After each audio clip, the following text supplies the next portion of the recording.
Saya membayangin kita masuk ke sebuah market tertentu dengan karakter customer seperti ini, kemudian cara Ya, strateginya kita mesti seperti ini, terus kemudian cara melakukan penetrasi pasar seperti ini, kita lihat ya, behavior-nya, kemudian kita lihat jumlah number customer yang kita bisa akuisisi, macam-macam kayak gitu. Itu kepala saya orang teknik nih. Saya nggak ngerti orang ya. marketing, tapi saya merasa ini sesuatu ini yang keren gitu.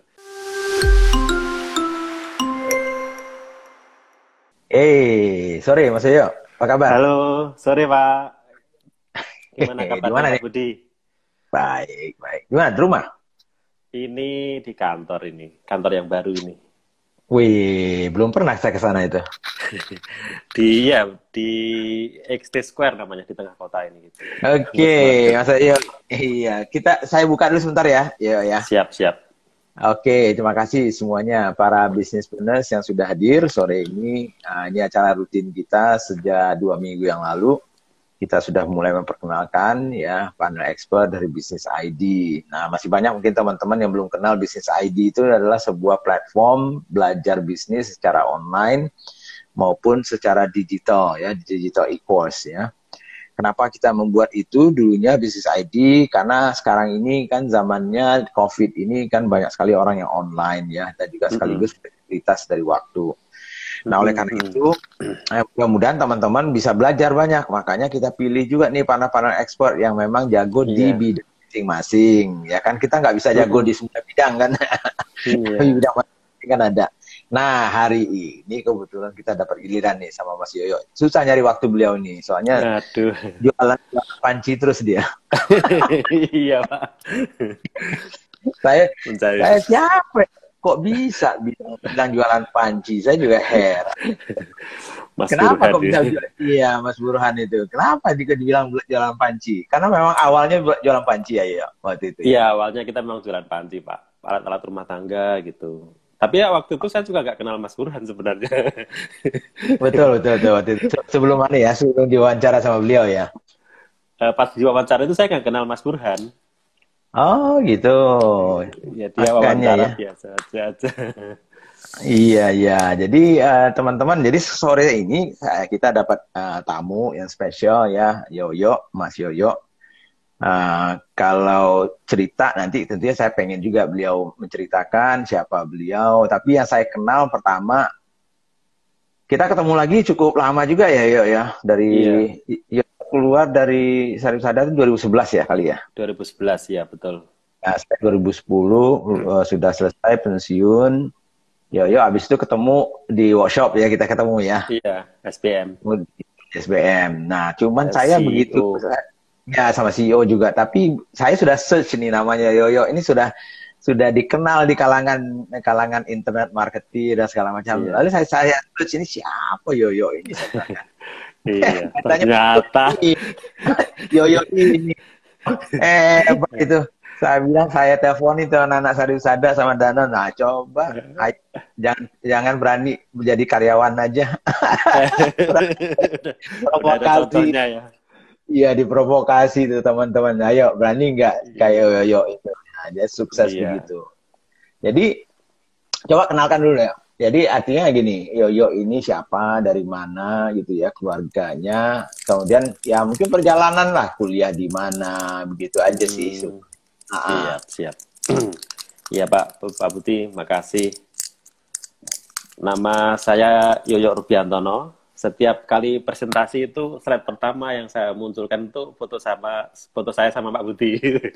baju merah lagi. Wah, iya itu.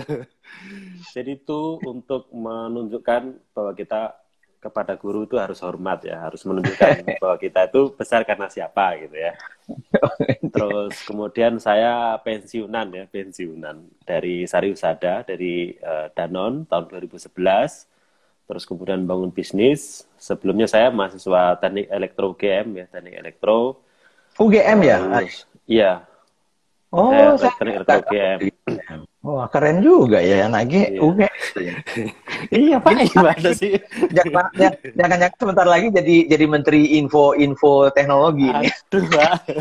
Karena ini giliran UGM yang lagi naik daun soalnya. Iya, iya, iya. Ya Ya lanjut. begitulah.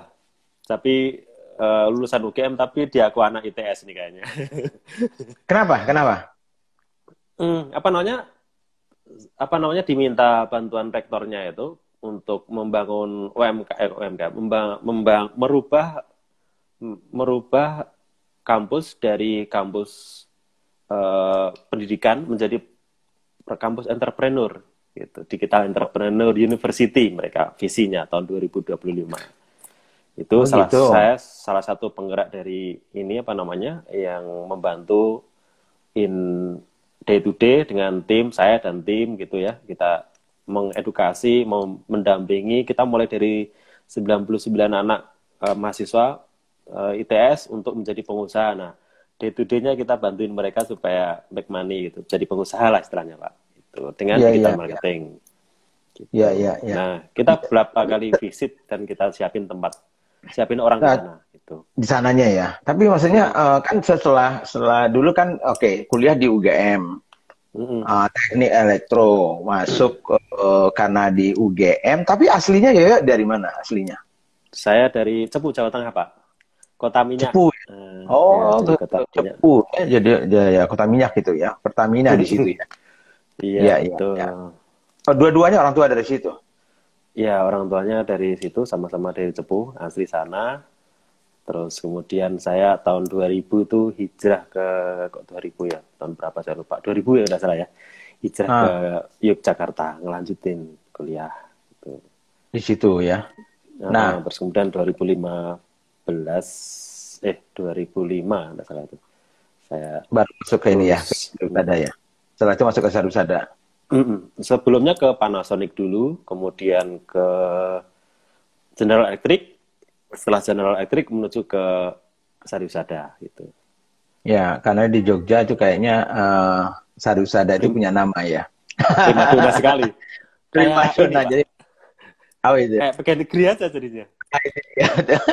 Kalau cari mertua yang suka sama kita, dicari aja Sarusada ini jaminan mutu. Iya, itu udah jaminan mutu, udah apalagi lulusan UGM terus kemudian lulusan Sarusada, kalau lulusan kerja di sana itu udah kayak pegawai negeri aja gitu, udah jaminan mutu lah pokoknya.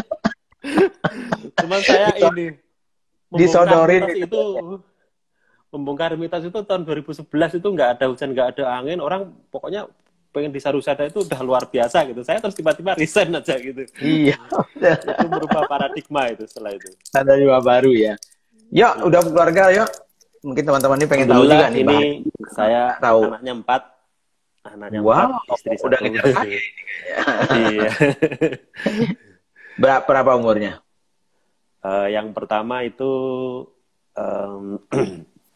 apa ini? 15 mungkin kali ya. Ini problem pengusaha ini kayak gini nih. Ini udah ketahuan nih jualan pancinya kebanyakan, jadi anak nggak tahu lagi banyak berapa. Iya. Ya pertama 15-16 deh, pas mau masuk SMP ini, SMP tahun ini. Terus yang kedua itu umur berapa ini? Aduh, 10 kali ya. Apa lagi ulang tahunnya kagak ngerti nih. Masih nggak tahu lagi. Tunggu, istri kapan? Ulang tahun istri kapan?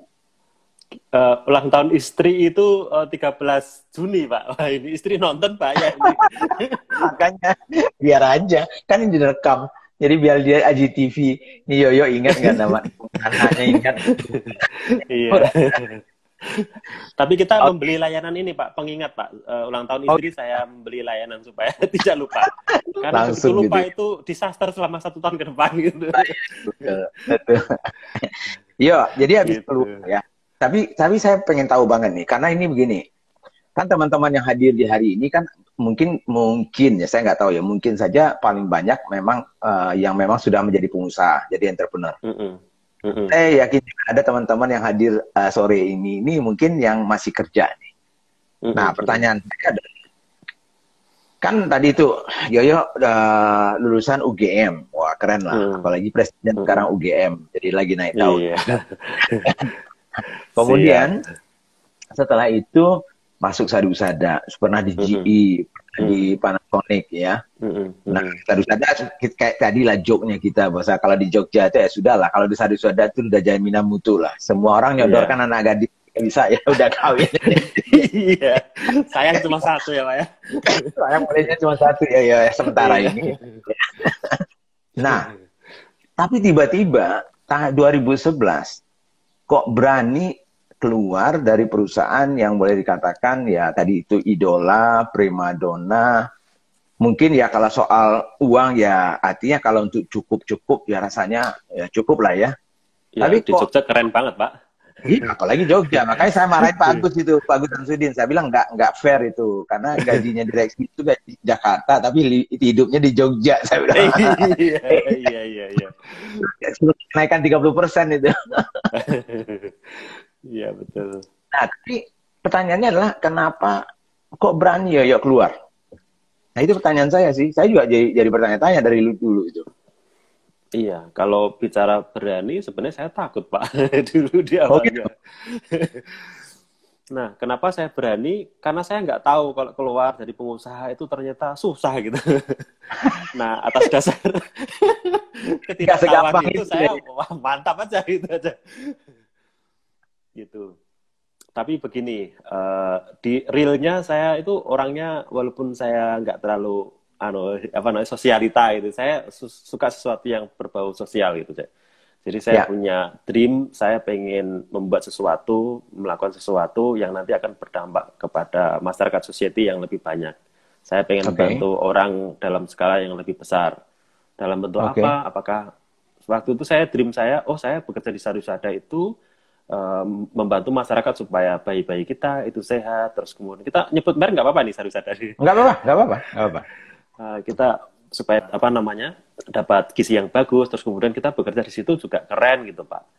Betul. Nah, artinya kita ternyata memberikan manfaat yang besar pada masyarakat, bahkan ke sebuah negara, bahkan ke negara lain kan gitu. Betul Tapi sekali. Di luar itu ada sesuatu yang sebenarnya ada yang saya dreamkan sebenarnya waktu itu saya di Sadiswada itu saya tuh ngelamar marketing sebenarnya Pak. Saya orang gitu. teknik tapi saya ngelamar marketing Pak. Jadi seakan-akan marketing itu ini sesuatu yang unpredicted gitu, sesuatu yang tidak bisa diprediksi yang itu nanti kayak macam excited gitu. Jadi walaupun saya orang teknik, kayaknya soul saya itu di marketing gitu. Saya membayangin kita masuk ke sebuah market tertentu dengan karakter customer seperti ini, kemudian cara strateginya kita mesti seperti ini, terus kemudian cara melakukan penetrasi pasar seperti ini. Kita lihat behavior-nya, kemudian kita lihat jumlah number customer yang kita bisa akuisisi, macam-macam kayak gitu. Itu kepala saya orang teknik nih. Saya nggak ngerti orang marketing, tapi saya merasa ini sesuatu ini yang keren gitu.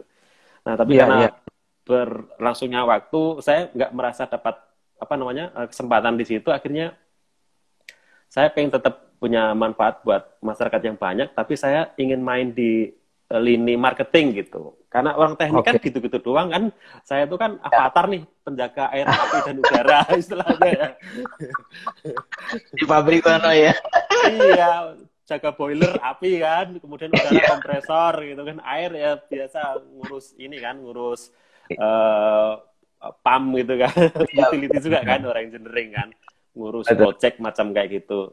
Excited, tapi aku pikir kita kalau di marketing itu kayak batasnya kayak melewati dunia, Pak. Melewati negara, bukan melewati dunia. Melewati negara gitu. Karena saya pernah ditugaskan di negara lain, bekerja di negara lain, di Cina, di Malaysia, dan lain-lain. Aku melihat future-nya marketing itu, future-nya itu di marketing. Kemudian saya lihat profilnya Pak Budi, kemudian para direksi-direksi ini pernah ngincip marketing. Makanya ini kalau saya ini di sini akan berakhir jadi tukang ini kayaknya nih saya. Seumur hidup jadi tukang ya? Iya, kalau kita mau growth keren gitu ya setelah engineering atau production, saya kan pernah di production kan. Saya tuh ngerti banget di production kan, terus kemudian di engineering.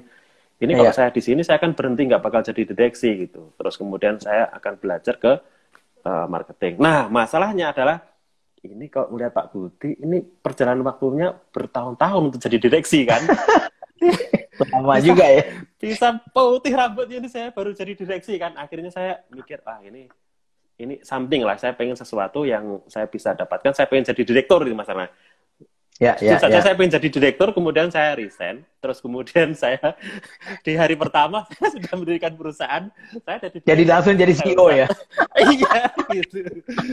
Nggak perlu lewat direktur lagi ya. Iya, gitu. Tapi memang di balik cerita itu memang saya memang mempersiapkan diri. Jadi ketika saya apa namanya eh, masih bekerja, saya setelah pulang itu kan jam 5 ya. Biasanya kalau dari Kemudu kan gelap nih, matanya anu agak setengah 6 gitu ya. Jadi saya Ya, jam 6 setelah maghrib, saya biasanya sampai rumah setengah 6, jam 6 habis maghrib saya belajar, Pak. Ya, belajar belajar apa? sampai jam 11, jam 12 itu belajar digital marketing pada tahun itu. Ya, rentang waktu 2009, 2010 ya, 2008, 2009, 2010 itu. Oh, Terus tapi enggak, kemudian aduh, sebelumnya. Kenapa mm, kan walaupun misalnya Yoyo pengen belajar marketing dan pengen juga masuk mm, di marketing, tapi waktu mengambil belajarnya setelah pulang kantor itu, mm. kenapa internet marketing? Kenapa nggak marketing yang normal aja dulu gitu? Kenapa harus spesifik ke internet marketing waktu itu? Nah, kalau kita lihat, kan saya sering ke sebelah koperasi, itu kan kantor marketing tuh Pak, sudah. Oh iya iya iya iya iya iya juga. Sebelah Komodo ya, sebelah dia yang Iya, itu ya. sebelah. Iya, itu kan orang marketing itu. Ya. Saya lihat strategi marketingnya itu kayak gitu-gitu aja kali ya. Sesuatu yang tidak seperti yang saya gambarkan. Orang marketing itu mereka kayak menginvasi sebuah negara gitu ceritanya. Ya, Jadi ya. orang Oh, marketing itu kayak sebuah tim atau kelompok yang dia bisa masuk ke sebuah negara atau daerah gitu, menginvasi marketnya lah ya, bukan secara betul. politik gitu. Nah, serunya di situ saya melihat. Tapi yang aku lihat ya kayak orang daily rutin, kemudian menjual canvassing, kemudian menawarkan sesuatu yang tidak ada teknologinya sama sekali. Kan saya pikirnya orang teknologi nih Pak. Jadi kalau kita mau masuk ke sebuah negara, itu kita harus mikir, ini laki-lakinya berapa, perempuannya berapa, terus kemudian demografinya berapa, audiennya berapa gitu. Nah, Ya, ilmu itu betul. ternyata itu ada digital marketing Pak. Di Facebook itu tuh strategi itu ternyata ada gitu. Betul. Nah, makanya saya Betul. masuknya ke digital marketing bukan marketing biasa gitu. Oke, oke. Gitu. Nah, Nah, sekarang sambil jalan itu berarti berapa tahun itu mulai? Itu hanya belajar aja atau langsung juga ikut mempraktekkan? Atau hanya sekedar nah, belajar aja tapi nggak praktek gitu? belajar dan praktek saya. Saya Oh gitu? belajar dan praktek. Iya, jadi sampai sampai sekarang itu mindset saya itu belajar dan praktek. Mungkin dulu Hmm. pertama-pertama banyak porsi belajarnya, setelah itu banyak prakteknya, gitu. Nah, mempraktekkannya gimana waktu itu? Di rumah aja setelah pulang kantor gitu? Iya di rumah gitu kan. Kalau di kantor kan nggak bisa atur, kita nggak punya koneksi internet kan kalau di kantor. Iya, iya, iya, iya. Lagian kita kan itu kan Jadi dilarang juga integritas gitu. kan kalau saya melihatnya itu kan. Gitu. Betul, betul. Nggak, tapi Kalau maksudnya itu di rumah, misalnya itu kan belajar, habis itu praktek langsung di situ, ya, tanpa ada orang lain yang membantu atau ada orang lain juga membantu Yoyo belajar internet marketing itu selain dari belajar dari misalnya YouTube atau buku atau courses gitu. Iya, pada zaman itu kalau kita tanya tahun 2006, Pak, itu mungkin YouTube juga belum lahir, mentornya juga belum lahir, mentornya juga baru belajar, oh saya. Itu Oh iya, 2006. iya, iya. Betul. Belum ada, Pak. Di zaman itu nggak banyak orang yang apa namanya yang expert di bidang digital marketing. Bahkan orang seperti kita ini dianggap ngingu tuyul gitu loh. Iya, iya, iya, betul ya. Iya kan? Aneh gitu ya. Nggak Aneh. kerja, ya apa namanya tiduran melulu, tapi apa namanya bisa menghasilkan itu sesuatu yang nggak lazim pada zaman itu tahun-tahun itu 2006 itu Pak. Dan Betul, betul. digital marketing itu sesuatu yang tabu yang bahkan perusahaan-perusahaan macam Bukalapak, Gojek itu aja belum lahir Pak. Iya, iya, betul. Betul. Iya. Artinya kalau kita membaca dari mana sih membacanya atau belajarnya ya dari internet, ada komunitas di global market, komunitas di global ya, mereka secara teknologi udah maju, udah mapan ya, mungkin apa namanya, mereka lebih maju karena memang yang menciptakan teknologi itu ya. Karena saya memang bisa bahasa Inggris sedikit-sedikit, terus kemudian kita ngerti kalau kita belajar kepada orang bule ya yang lebih expert di situ, mereka udah jalan Betul. lama. Betul. Ya komunitas digital marketing secara internasional gitu. Iya, karena berarti di nasional kan belum banyak kan berarti ya. Berarti ikut yang internasionalnya begitu ya. Iya. Zaman itu ya paling cuma Joko Susilo Pak saya. Joko Susilo itu orang nomor 1 digital marketing. Iya, iya, iya, iya, betul, betul. Nah, Gitu. kan berarti kan belajar, kan masih kerja, tapi malam belajar ya. Mm, mm. Itu ya, iya, belajar begitu. Iya, oke. Tunggu dulu. Kan berarti tanggal 2011 kan pensiun. Nah, pada saat pensiun itu, Iya. apakah sudah lebih matang nggak belajarnya dan juga sudah mulai ada penghasilan begitu? Nah, nah ini logiknya memang di sini. Jadi ketika saya berani resign itu, saya memang secara benefit, saya memang udah 2-3 kali dari gaji yang saya miliki gitu. Oh, Makanya saya berani pantesan. untuk resign gitu. Ya, karena saya engineer itu pasti ada logiknya. Iya, Karena iya kayak Pak. lain kalau orang marketing murni, orang marketing murni otak Iya, kanannya suka-suka hatinya dia gitu. iya, main gambar aja kan. Gampang aja. Tapi kalau engineer ini mikir-mikir dia Mm-mm, pasti betul. ada strateginya ini, bukan Mm-mm, bukan sembarangan. Karena tadi itu rasanya nggak rasional aja menurut saya gitu ya, iya, dengan segala macam tadi itu. Nah, betul. jadi berarti sudah mendapatkan penghasilan yang lebih. Mm-mm. Malahan kalau misalnya minimal sama aja mungkin sudah berani kali ya. Iya sih, berani Iya kan? sebenarnya Pak. Artinya sudah menutupi aja yang kita dapatkan selama ini mungkin sudah berani mungkin Iya, keluar menjadi pengusaha begitu. Nah, betul. cuman yang saya kagumi itu adalah eh, memulai bisnis itu kan nggak gampang ya. Artinya apalagi Mm-mm, ini waktu itu zaman internet marketing mungkin belum terlalu banyak ya. mm-mm, Kemudian kita juga harus mungkin mempunyai badan usaha atau apa ya. Itu mm-mm, bagaimana mm. menentukan waktu itu saya harus punya badan usaha atau tidak? Waktu itu saya harus kenapa juga waktu itu hanya di Eropa Amerika aja jualannya bukan di Indonesia gitu. Nah, ini keren banget ini pertanyaannya. Tapi panjang nih Iya. jawabannya.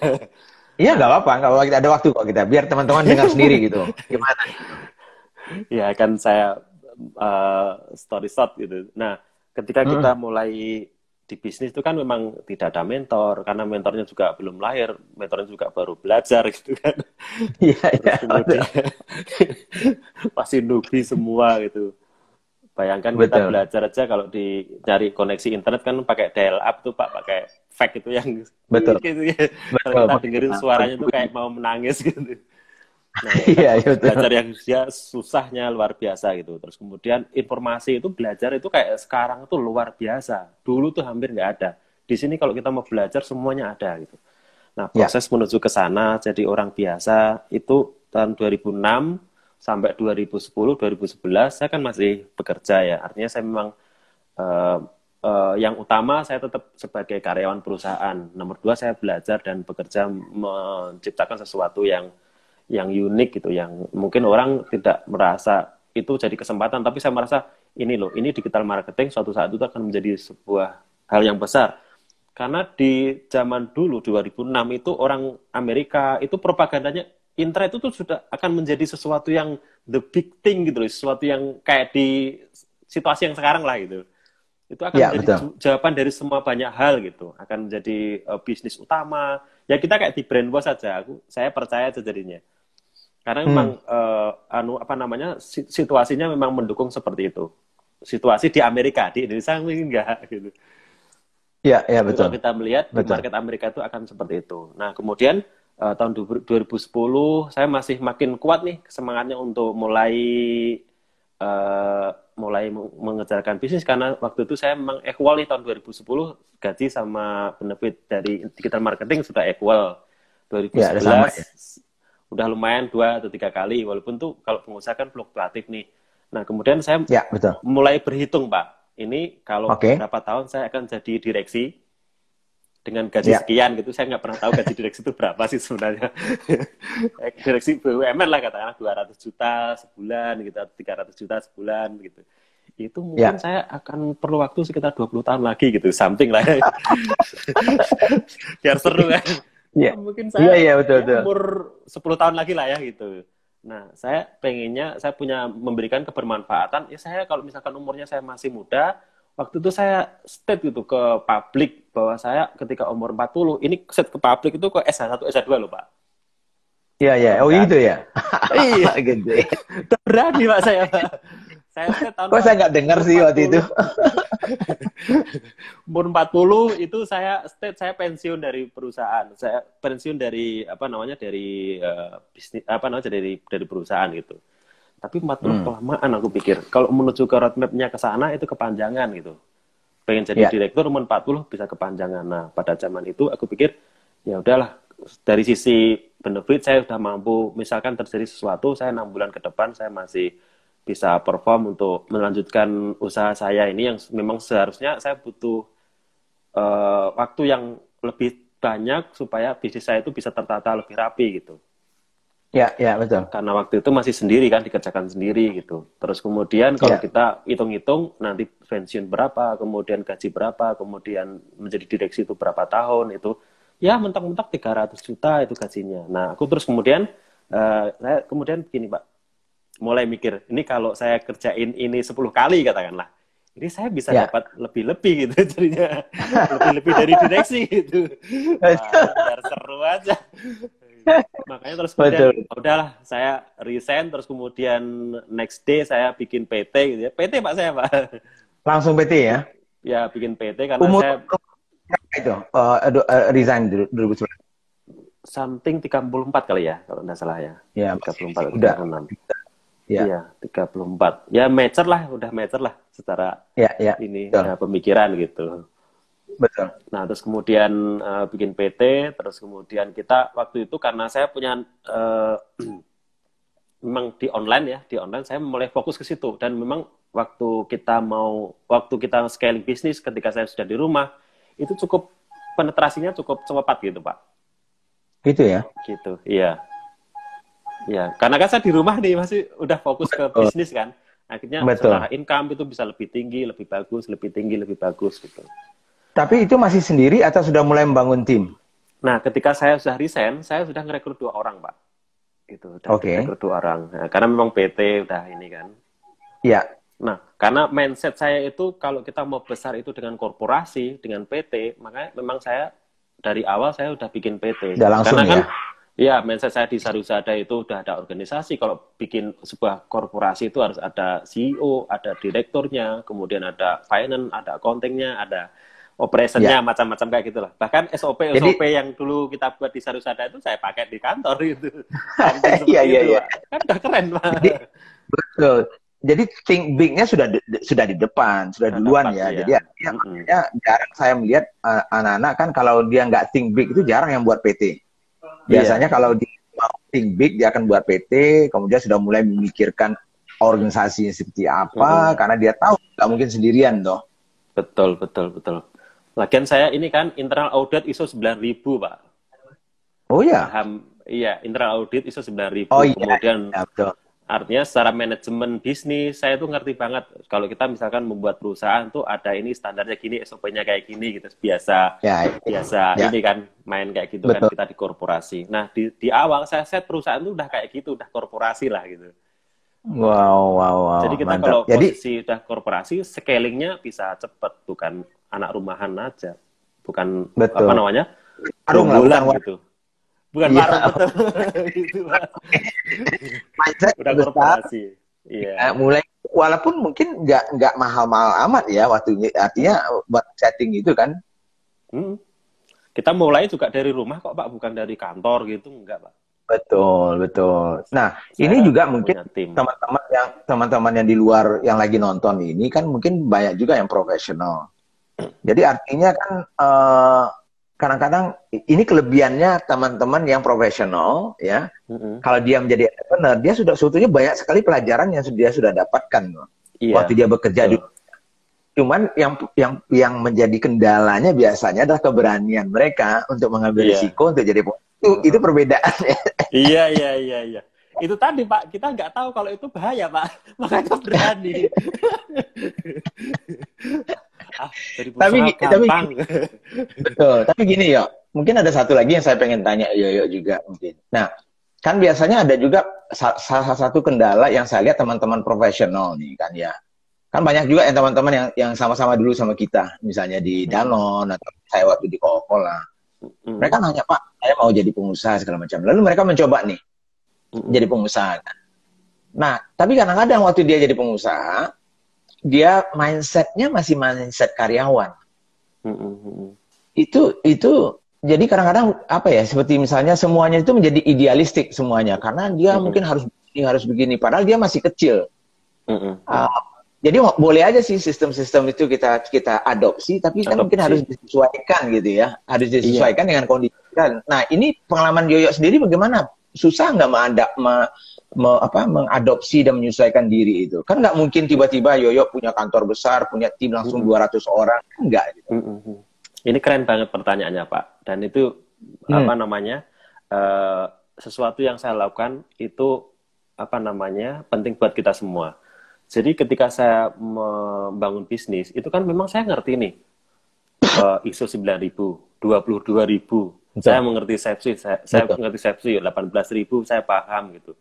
Tapi saya menggunakan ilmu itu sesuai dengan kebutuhan perusahaan. Misalkan kalau saya bikin SOP tentang operation, saya SOP tentang operation aja. Tapi untuk safety-nya kita harus begini, itu nggak segambreng itu. Karena perusahaan kita itu kalau mau tumbuh udah ada aturan main yang udah lengkap, itu malah nggak jadi, Pak. Gitu. Iya, mungkin terlalu birokrasi. Iya, terlalu birokrasi. Ya kita biarin aja mereka tumbuh gitu ya. Organisasi kita tumbuh dengan stylenya kita, stylenya perusahaan gitu, tumbuh dengan sendirinya, organik lah bahasanya. Tapi suatu saat ketika perusahaan itu sudah butuh regulasi, misalkan cara ngerekrut karyawan, aku punya SOP-nya, ngerekrut karyawan itu kita ambil, kita ambil dari lemari, Pak. Kita ambil dari lemari. Kita nggak bisa keluarin. Bukunya ada ya. Iya, kita ambil dari lemari, implementasikan. Yang lain masih pakai gaya cowboy enggak apa-apa. Karena kan kita pengen bertumbuh. Karena culture kita atau culture perusahaan kita sama culture perusahaan yang kita sebelumnya itu beda jauh, Pak. Kita digital marketer dan itu manufacturing. Itu kalau kita implementasikan semua bisa macet di hari pertama mereka gitu. Nah, kemudian setelah kita bicara mengenai operation, ini ada SOP yang cocok nih dengan kita nih, tak ambil dari lemari gitu kan. Tak ambil dari lemari, artinya ilmunya tak keluarin gitu. Nah, yang excited itu adalah, Pak, kita dulu kan pernah mengimplementasikan Dana Manufacturing Way kan. Betul, Danway ya. Dana Way kan. Nah, itu baru saya implementasikan 1 tahun terakhir, Pak. Oh di gitu. Perusahaan saya. Yang harusnya saya implementasikan di awal-awal dulu. Tapi kalau saya implementasikan di awal-awal dulu, perusahaan nggak bakal tumbuh sesuai dengan culture-nya. Saya pengen supaya perusahaan itu punya culture sendiri. Tapi begitu culture-nya itu sama, mirip, sama, itu standarnya tak masukin di perusahaan. Gitu, Pak. Sehingga culture-nya itu jadi culture kita, bukan culture-nya perusahaan lain. Gitu. Memang enak, keren kalau kita mencontoh perusahaan, standar di perusahaan dibawa ke sini, terus kemudian semua kayak gini gitu. Itu keren, tapi pengalaman saya itu nggak akan bisa tim kita nggak akan bisa tumbuh itu, karena tim kita itu juga tumbuh berdasarkan pengalaman. Kecuali kalau kita mau bikin perusahaan susu gitu kan, nah itu standarnya kita pakai semua beres. Masalahnya kita perusahaannya udah beda culture-nya. Gitu. Dan juga mungkin dari sisi biaya akan sangat tinggi kalau kita langsung semuanya mau dibuat kan gitu ya. Betul sekali itu, Pak. Kalau misalnya kan gini, kan tadi itu udah jadi umur 30-an keluar dari perusahaan yang bagus gitu ya, tapi sudah direncanakan ternyata. Biasalah anak engineer kan begitu. Dihitung dulu, Pak. Itu hitung dulu nih, tetap aja hitung-hitungan. Risk manajemennya ada. Tapi ini bagus jadi contoh teman-teman profesional ya. Jadi itu makanya mudah-mudahan teman-teman profesional ini kan bisa nonton nanti di IGTV kalau nggak sempat. Nah, setelah itu mulai membangun tim. Jadi thinkingnya sudah big, langsung bikin PT, tapi mulainya small sehingga lebih efisien kan gitu ya. Nah, merekrut orang. Nah, pertanyaannya adalah pada saat merekrut orang di awal-awal, siapa yang direkrut? Untuk apa? Nah, ini Pak. Ini yang keren nih pertanyaan. Jadi saya ngerekrut orang itu yang money maker, Pak. Oh gitu. Jadi yang revenue-nya nih. Iya, money maker. Orang yang menciptakan uang dulu. Karena ketika di zaman itu nggak ada funding kapital atau semacamnya lah ya. Pokoknya saya dapat duit bisa ngoperasikan. Jadi saya merekrut orang dengan spesifikasi mereka money maker. Saya mulai dari 1 orang, kemudian 2 orang, kemudian 10 orang. Saya bertahan di situ beberapa bulan atau beberapa tahun, nggak salah ya. Beberapa tahun. 10 orang saya meningkatkan keberanian saya. Apakah saya berani nambah orang apa enggak itu. Nah, 10 orang itu saya kelola betul-betul. Namanya pakai setir, mobilnya perusahaan lain sama mobilnya sendiri itu beda itu. Iya betul. Ya, kan? Nah, setelah saya merasa mampu memimpin 10 orang, ini kalau kita bedain ini Pak, memimpin orang di perusahaan, kita mungkin memimpin orang 200 santai aja ya kan. Tapi kalau memimpin orang 10 orang, tapi kita yang gaji itu beda itu artinya. Soalnya duitnya keluarnya dari kita. Iya, hati-hatinya betul banget. Harus hati-hati. Nah, setelah 1 tahun, 2 tahun, saya mulai nambah 20 orang. Kemudian tahun ketiga saya nambah sekitar 20, 30, mulai 30. Tahun keempat, tahun kelima, mulai tahun kelima itu udah 100-an gitu. Nah, sampai sekarang saya hampir nggak tahu yang direkrut itu berapa tiap minggunya. Ada yang baru gitu. Ada yang baru ya. Oke, masuk yang sekarang. Oke. Ya, cerita dulu nih soal ini kan memang mungkin sudah sering ayo cerita. Kan kenapa masuk waktu itu internet marketingnya jualannya di Amerika dan di Eropa kalau nggak salah ya, yang paling banyak waktu itu ya. Dan semuanya kantornya di Bantul toh? Iya, semua di Bantul. Jadi anak Bantul jualannya nggak ada di Indonesia, tapi di Amerika, mungkin di Eropa, main internet marketing, dan bisa sampai iklannya saja mungkin antara 500 sampai 1 M sehari bisa ya mungkin ya? Iya, insya Allah. Kok bisa sampai seperti itu tuh, bagaimana cara membangunnya itu? Nah, yang pertama, karena saya waktu itu di zaman tahun 2006, kita bergaulnya dengan market luar, terus kemudian market luar di Amerika itu secara culture, mereka udah terbentuk secara digital marketing. Jadi sudah siap ya? Udah ada Amazon. Versi kita mungkin di Indonesia udah ada Shopee-nya. Di tahun 2006 ini, orang kalau jualan online di Indonesia, apa kamu gitu? Iya. Dikira nggak waras kan? Nah, kita tahun 2010, 11 kita jualan di global market itu di Amerika ya, terutama kita nggak bisa bilang di Zimbabwe gitu kan, di Amerika, Kanada itu mereka secara teknologi, e-commerce, kemudian di sana sudah ada Amazon, sudah ada Google dan lain sebagainya, secara infrastruktur udah nyampe. Dan kita memang partnernya atau teman belajarnya itu di sana. Teknologinya yang kita pelajari juga di sana gitu. Market audiennya itu orang Amerika, sehingga kita startnya dari US Pak malahan. Di US mulainya ya. Indonesia itu nanti kapan tuh mereka well educated gitu. Karena kalau saya memberikan edukasi itu biaya saya berapa, wong saya nggak punya kapital sama sekali kan. Biarlah Shopee, Bukalapak, biarin dulu mereka. Biarin mereka dulu yang ngajarin audien kita gitu, sampai suatu saat orang tinggal kita mancing aja ya. Berjalan. Yes gitu. Nah, sampai market US itu kita penetrasi maksimal. Kenapa mahal? Budget iklan kita gede. Karena memang di sana itu biaya iklannya memang mahal, Pak. Tapi konversinya bagus. Iya. Misalkan kita compare di Indonesia nih, orang ngeklik aja di Amerika, harganya 20.000. Klik aja. 20.000. Gitu ya? 20.000. Lah kalau di Indonesia, klik aja itu Rp1.000 atau Rp500, 500 perak gitu. Ngeklik aja, ngeklik iklan gitu. Nah, di Amerika itu ngeklik aja itu udah 20.000. Kalau mindsetnya bukan entrepreneur yang udah pengalaman, mana berani Pak sekliknya kalau beli. Betul. Setelah kita ukur, kita kan punya kalkulasi, punya record data ya, ke orang yang ngeklik 100 orang, itu yang beli 5 Pak. Itu udah 5% ya konversinya. Iya, itu udah cover biaya iklan dan lain-lain. Sehingga walaupun biaya iklannya mahal, itu konversinya mencukupi dan memang profit gitu. Kalau profit ngapain gitu kan, nggak dilanjutin. Sehingga memang terlihat budget iklannya kok serem banget itu, MM-an ratusan juta gitu ya, 500 juta gitu. Iya, dan itu sehari loh. Sehari gitu. Kita pernah Pak 1,8 itu pernah Pak beberapa hari. Sehari. 1,8 itu pernah. Tapi rata-rata 500 juta gitu, 500-800 juta gitu. Memang karena biaya iklannya tuh mahal di Amerika gitu. Terus kemudian yang kedua, kita kan nggak mau berhenti di Amerika aja, Pak. Setelah kita sukses di Amerika kan English language itu kan di semua negara. Maka kita langsung expand ke Kanada, kemudian Australia, New Zealand, kemudian masuk ke Eropa gitu. Eropa itu udah kita pilih ini, kecuali Italia, pokoknya kita pilih semua negara itu, Prancis, Jerman, kecuali Italia. Nggak tahu ini ternyata setelah ketemu orang Italia, Mas, mereka kalau jualan online tuh masih gaptek kayak Indonesia. Oke, berarti bener gitu. Nggak laku itu ya. Masuk Italia nggak booking gitu. Nggak booking. Nah, kemudian tahun 2019 kita masuk, Pak, market Asia, Pak. Hong Kong, kemudian Singapura, Malaysia. Yang saya ini gini, apa namanya? Padang sebelah mata itu malah Indonesia ini. Apa market Indonesia ini?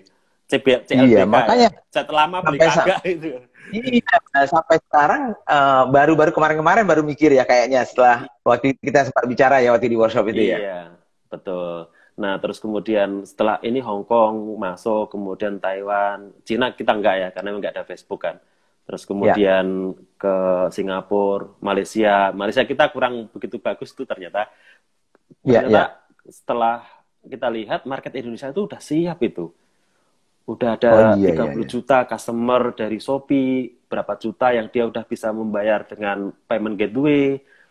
Itu akhirnya kita masuk ke market Indonesia. Dan alhamdulillah kita malah Indonesia itu jadi backbone, salah satu kekuatan besar di perusahaan kita saat ini gitu, dengan perusahaan baru kita itu. Itu Pak. Oh gitu ya. Sampai kita ke lokal market. Jadi kalau misalnya sekarang kan banyak nih perusahaan Yoyo, apa aja sih? Sekarang ini kan di bawah PT Yoguchi-nya itu masih satu atau mana ya? Oh, itu udah susah Pak kita ngitungnya Pak. Iya. Mungkin ada sekitar 30 lebih lah, kurang lebih sekarang perusahaannya. Oke, tapi kan ngontrolnya berarti kan jadi satu kesatuan dong ngontrolnya. Setiap perusahaan tuh kita punya CEO-nya masing-masing, minimum COO lah ya. Ada apa namanya CEO-nya masing-masing atau CEO. Makanya kadang-kadang kalau ngerekrut saya nggak pernah tahu tuh itu kalian baru ya gitu. Gitu. Karena yang ngerekrut mereka, saya cuma datang aja gitu. Setiap perusahaan dikendalikan oleh satu orang. Dia ada beberapa tim kita 10, 20, 39 rata-rata ya. Nah, yang baru itu kalau perusahaan baru 3 Pak, 3 perusahaan. 3 orang kita mulainya, terus nanti 10, 15 mereka akan nyusun. Nah, saya kegiatannya tiap hari itu membangun perusahaan gitu. Gitu. Tiap hari membangun perusahaan. Hebat juga. Membangun perusahaan, tim gitu. Lain membangun diri, dia membangun perusahaan gitu.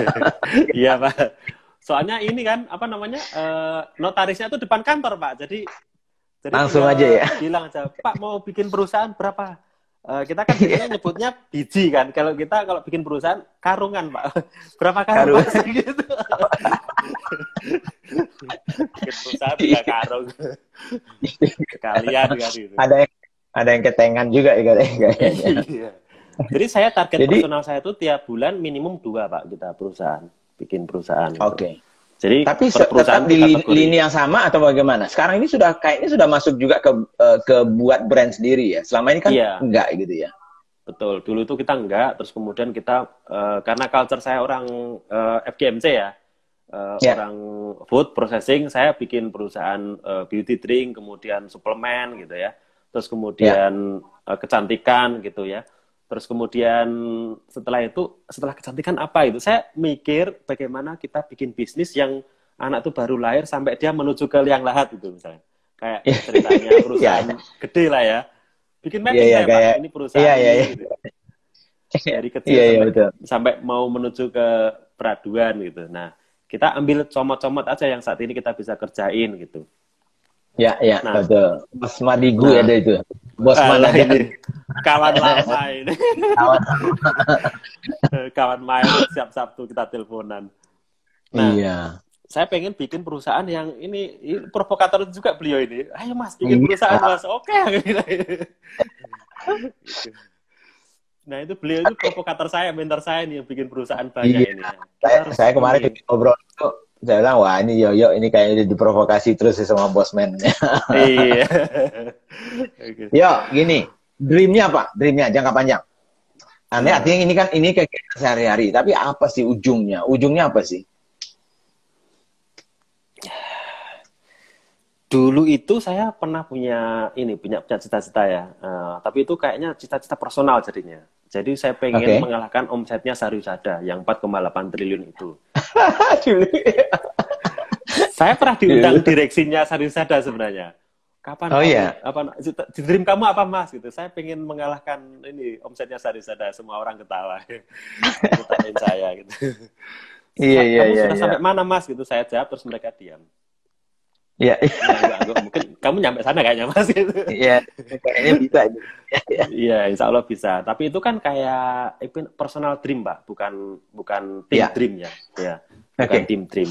Nah, Iya, tim dream atau tim ini mau saya bawa kemana? Kita pengen memiliki brand di Indonesia ini yang memiliki kekuatan finansial, kemampuan daya jangkau yang tidak cuma di Indonesia, tapi bisa sampai ke global. Tapi kita mulainya dari Indonesia. Misalkan kalau kita menyebutin sebuah merek nih, iya, brand ini itu ada di Indonesia tapi berasal dari luar negeri. Mereknya tuh iya. mulai dari kita mau bangun sampai kita katakanlah udah senior gitu Pak. Semua Iya, untuk iya, dia betul. ada. Semua dia untuk Iya, dia iya. ada. Nah, kita pengen punya perusahaan yang seperti itu. Yang kita kuat dari berbagai lini. Iya, iya. Mulai bayi lahir sampai tua gitu. Sampai tua kita siapin produknya. Jadi kayak customer journey gitu. Jadi customer journey, perjalanan dari lahir sampai tua ini sebenarnya ini aja gitu. Nah, Nih kayaknya ingat perjalanan SGM nih, from womb iya, to. iya, sama lah gitu kita. Ini yang Iya, iya. provokator Pak Mardigu juga ini. Kita Iya, iya, dreamnya kayak betul. gitu Mas. Oke, aku bilang gitu. Nah, saya merasa mampu karena begini, strategi market kita itu segmented Pak. Jadi kita kecil-kecil ini kayak teman saya yang ngajarin tuh. Kamu kalau nembak musuh kamu itu jab-jabnya yang kecil-kecil dulu Mas. Yang Iya, kira-kira iya. orang nggak kepikiran gitu. Yang kamu ambil dulu kecil sabunnya, kemudian makanannya, kemudian Orang nggak samponya. terasa ya. Lama-lama dia, iya, lama-lama ini ternyata sudah separuh gitu. Kemudian brand besar itu akan cuman memegang market yang gede gitu. Misalkan kayak SGM itu cuman baby food aja yang untuk umur Iya, sekian aja. Tapi untuk infan aja, sisanya udah kalah itu kita jeb-jebin gitu. Nah, lama-lama dia tinggal infan gitu. iya, Nah, iya, karena iya. kita merasa mampu, menjual produk dengan segmen market tertentu, dengan iklan dan lain sebagainya, Iya, maka kita sebenarnya bisa memenangkan di semua pertempuran karena kita mengenali musuh kita dan mengenali kemampuan kita. iya, Sehingga iya, iya. ketika Keren. dia cuma tinggal infan kan tinggal dirobohin aja dengan produk yang lebih bagus kan gitu. Tendangan Kamehameha tinggal Ntar set saya, itu selesai. iya, Kejam ntar saya bilang lama-lama sama Pascal gitu. deh.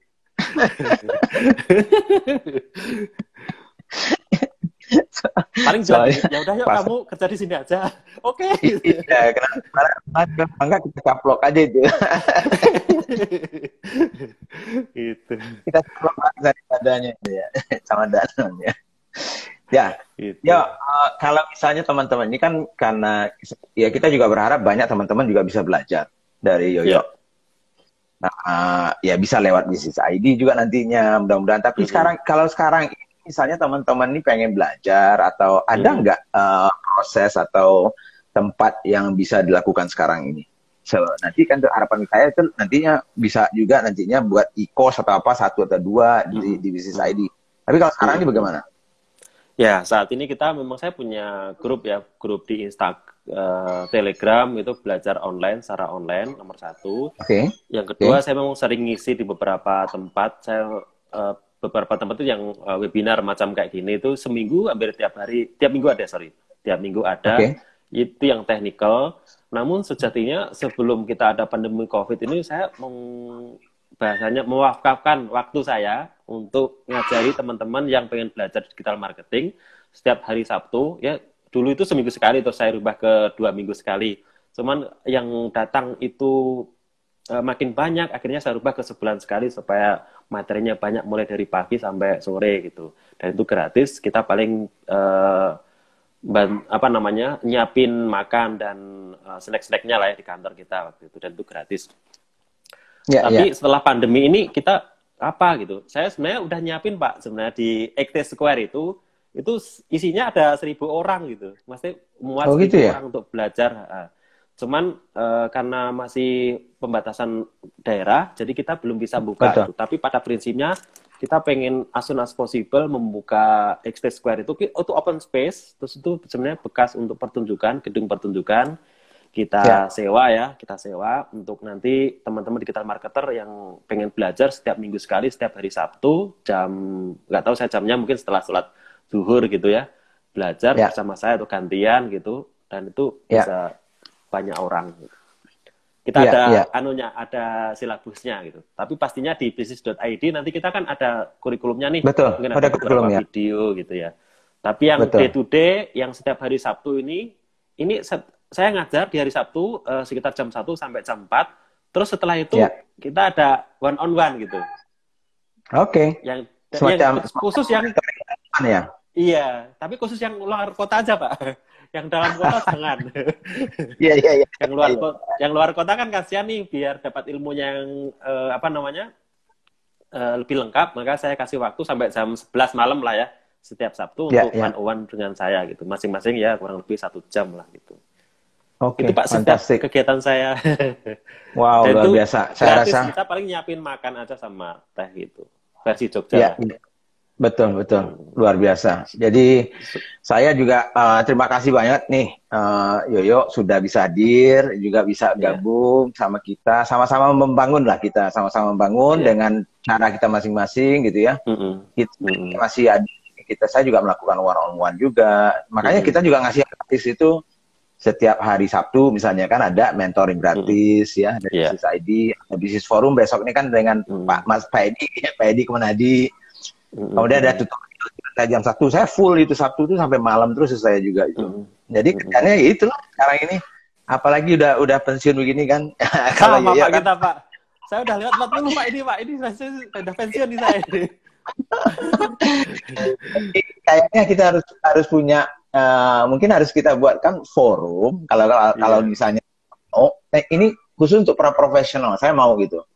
Karena banyak boleh sekali boleh saya Pak. lihat profesional ini ada keraguan mereka. Padahal menurut saya itu mereka Mm-mm. potensial. Nah, buktinya Yoyo yang luar biasa menurut saya. Bisa, Jadi iya. mungkin Mm-mm. itu kita provokasi pemikiran mereka, Iya. walaupun kita dibenci sama bosnya nanti, jangan sampai Iya, keluar. iya sama. Dibenci sama bosnya, tapi bosnya kayaknya ikut juga Pak nanti Pak. Betul.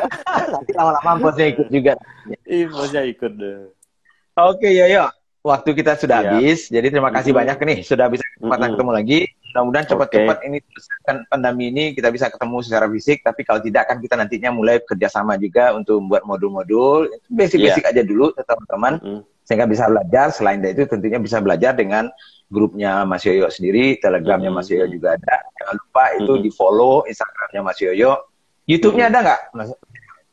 Nah, ini YouTube-nya belum ada, Pak. Saya belum kepikir ini. Karena waktunya Oke, nggak mana? cukup kan. Ya. Tapi Betul. someday Jadi saya bikin lah ya. oke, jadi Telegram ada? Ya, Telegram. Namanya Telegram apa ada. Telegramnya, Mas?